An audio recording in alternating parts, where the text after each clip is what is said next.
Udah konsulting, tapi kok malah tambah bingung ya? Rekomendasinya ruwet dan membingungkan. Duh, konsulting, tapi nggak ada hasilnya. Malah nambah masalah.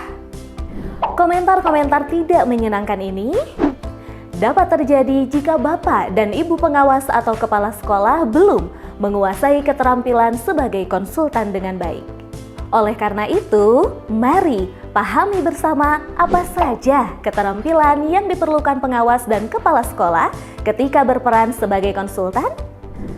Ada 4 keterampilan utama seorang konsultan, yaitu 1. Kemampuan analisis dan pemecahan masalah.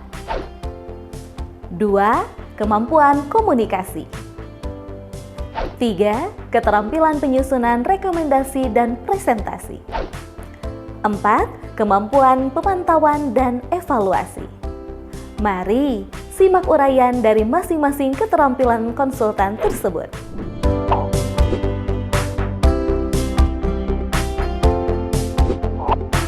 Rekomendasi adalah hasil analisis masalah dan perumusan solusi.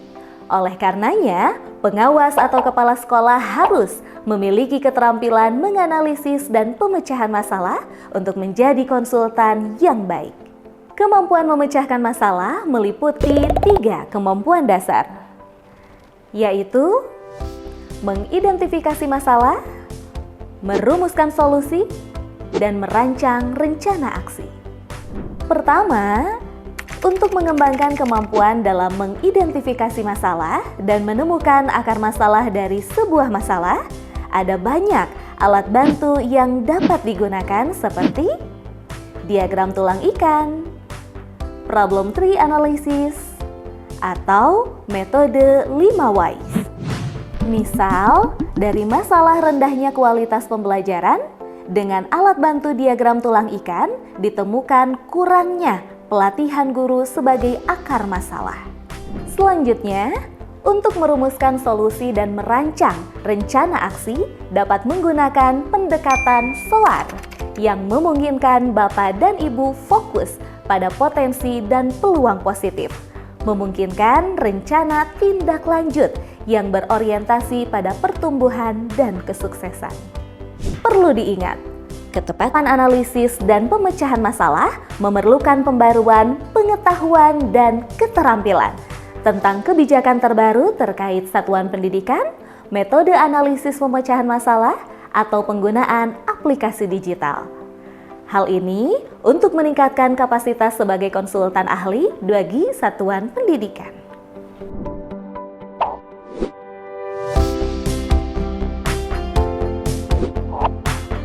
Pengawas dan kepala sekolah sebagai konsultan perlu menjalin kolaborasi dengan konsulti. Dalam hal ini, kepala sekolah menjadi konsulti dari pengawas dan guru menjadi konsulti dari kepala sekolah.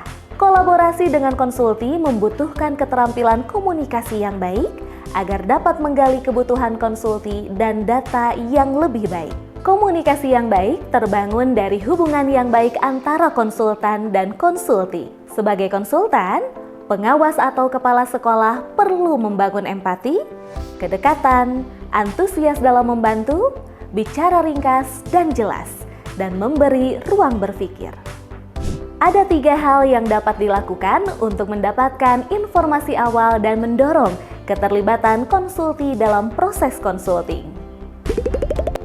1. Mengajukan pertanyaan untuk menggali konteks dari permasalahan. 2. Mendengarkan informasi dan pandangan konsulti terhadap masalah. 3. Menangkap poin-poin permasalahan. Lalu, bagaimana pertanyaan dalam konsulting? Pertanyaan terbuka digunakan untuk mengeksplorasi situasi berdasarkan perspektif konsulti. Pertanyaan tertutup diajukan untuk klarifikasi dan konfirmasi. Ajukan pertanyaan secara jelas dan tidak bertele-tele agar tidak membingungkan konsulti. Mulai pertanyaan dari hal umum, lalu mengerucut kepada hal yang lebih spesifik. Pertanyaan dari berbagai sudut pandang juga dapat dilakukan untuk eksplorasi dan memperluas sudut pandang konsulti. Lalu, mendengarkan juga hal penting dalam komunikasi. Dalam konsulti, mendengarkan dilakukan dengan penuh perhatian, menangkap poin-poin penting dari konsulti, dan hindari menyela pembicaraan konsulti. Sebagai konsultan, membuat banyak catatan mengenai poin-poin penting yang disampaikan oleh konsulti akan sangat membantu dalam proses konsulti.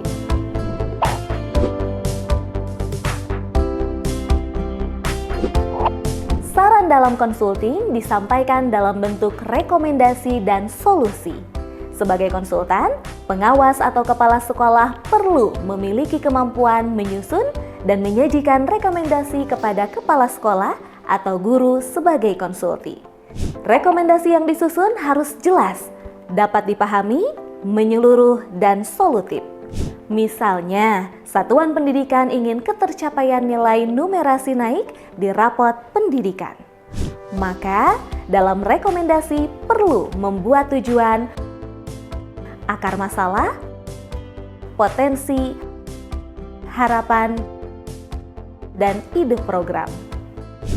Rekomendasi yang baik perlu keterampilan penyampaian yang baik, karena akan berpengaruh pada pemahaman dan persetujuan konsulti untuk mengimplementasikan rekomendasi. Penyampaian rekomendasi perlu dilakukan dengan klarifikasi tujuan dengan jelas, menjelaskan rekomendasi dengan jelas dan terstruktur, sampaikan data dan fakta yang mendukung, membuka ruang diskusi untuk klarifikasi, menyampaikan komitmen dan dukungan.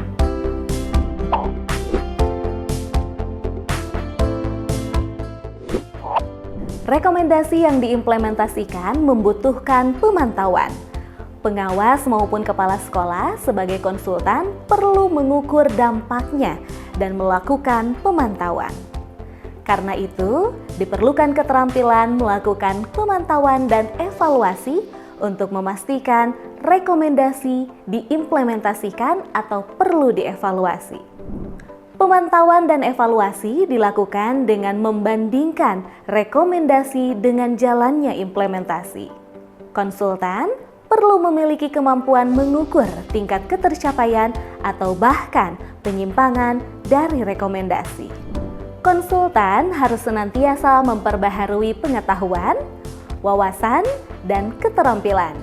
Dengan pengetahuan dan wawasan yang bertambah dan keterampilan yang terus dilatih, keterampilan konsultan akan semakin baik dalam merumuskan solusi dan memberikan rekomendasi. Konsultan dapat memberikan rekomendasi yang tepat apabila menguasai 4 keterampilan ini. Bapak dan Ibu pengawas dan kepala sekolah, mari senantiasa kembangkan keterampilan sebagai konsultan agar dapat membawa perubahan positif bagi satuan pendidikan masing-masing.